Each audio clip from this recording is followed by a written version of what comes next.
अस्सलाम वालेकुम। आज हम रूट कैनाल के बारे में बात करेंगे कि रूट कैनाल होता क्या है। लोगों के जहन में ये होता है कि रूट कैनाल एक पेनफुल प्रोसीजर है। तो what is root canal therapy? Root canal therapy क्या चीज़ होती है? हम काफ़ी कॉमनली जो है रूट कैनाल कह रहे होते हैं लोग, डेंटिस्ट जो है, हम काफ़ी कॉमनली जो है वो पेशेंट्स को अपने प्रेस्क्राइब कर रहे होते हैं रूट कैनाल।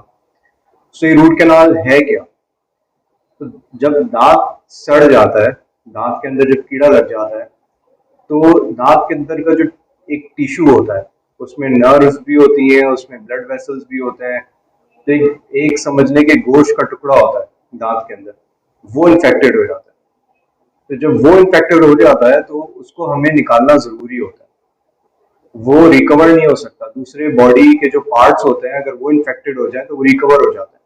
लेकिन अगर दांत के अंदर का जो टिश्यू है वो इन्फेक्टेड हो गया तो वो फिर रिकवर नहीं हो सकता। तो उस वजह से हमें, जैसे हम अगर लिम्ब डायसेक्शन करते हैं, जैसे अगर कोई डायबिटिक फुट के साथ आता है या डायबिटीज की वजह से उसका जो पाँव है वो सड़ जाता है, तो उसको जैसे काटना पड़ता है, उसी तरह ही रूट कैनाल में भी सेम ही चीज़ है। रूट कैनाल में भी इन्फेक्टेड जो चीज़ होती है वो it is unable to heal itself, तो वो हमें एक्सट्रैक्ट करना पड़ता है। एक्सट्रैक्ट दांत नहीं, एक्सट्रैक्ट उसकी जो नसें होती हैं, उसके अंदर टिश्यू होता है, वो हमें एक्सट्रैक्ट करना होता है, और उसकी जगह हमें जो है वो फिलिंग करनी होती है दांत के अंदर। तो ये जो पूरा प्रोसेस है ये रूट कैनाल कहलाता है।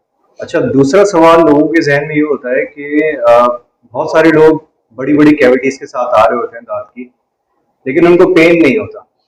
तो अगर डेंटिस्ट उनको ये बोलता है कि आपको रूट कैनाल की जरूरत है, तो सबसे पहले उनको क्वेश्चन होता है कि डॉक्टर साहब मुझे तो पेन नहीं है, तो रूट कैनाल की क्यों जरूरत है? तो एक्चुअली इशू ये है कि हमारे बॉडी के मैकेनिज्म्स हैं वो डिफरेंट है। हर इंडिविजुअल का बॉडी का जो मैकेनिज्म है, उनका पेन पोटेंशियल है, उनकी इम्यूनिटी है, वो हर किसी की डिफरेंट है। तो अगर किसी को पेन नहीं हो रहा, इतना ज्यादा दांत अगर सड़ने के बावजूद भी, तो उसका ये मतलब नहीं है कि हम उसके ऊपर फिलिंग कर दें।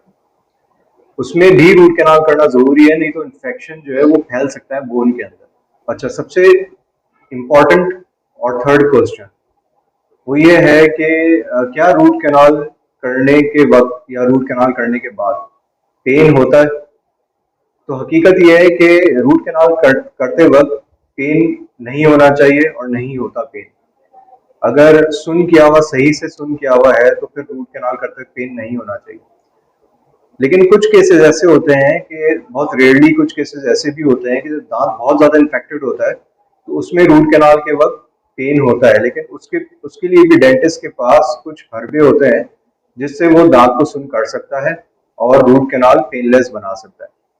क्योंकि रूट कैनाल, जो हमारी पॉपुलेशन है, सबसे ज्यादा डर रूट कैनाल का होता है कि रूट कैनाल के बाद अक्सर जो है वो लोग ये कहते हैं कि पेन हो रहा है। जो रूट कैनाल के बाद का पेन है, तो वो बहुत सी वजह से हो सकता है।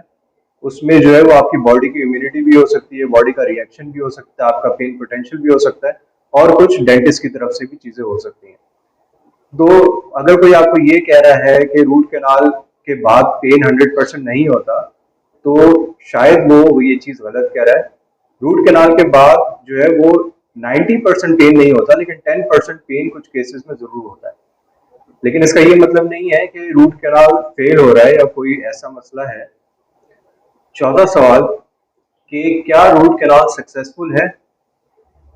रिसर्च ये कहती है कि रूट कैनाल का जो सक्सेस रेट है, मतलब रूट कैनाल कितने परसेंट सक्सेसफुल है, तो वो 95 टू 96% सक्सेसफुल है। इसका मतलब ये है कि अगर 100 केसेस हम रूट कैनाल के करते हैं, तो उसमें से 96 केसेस हमेशा जो है वो सक्सेसफुल ही होते हैं।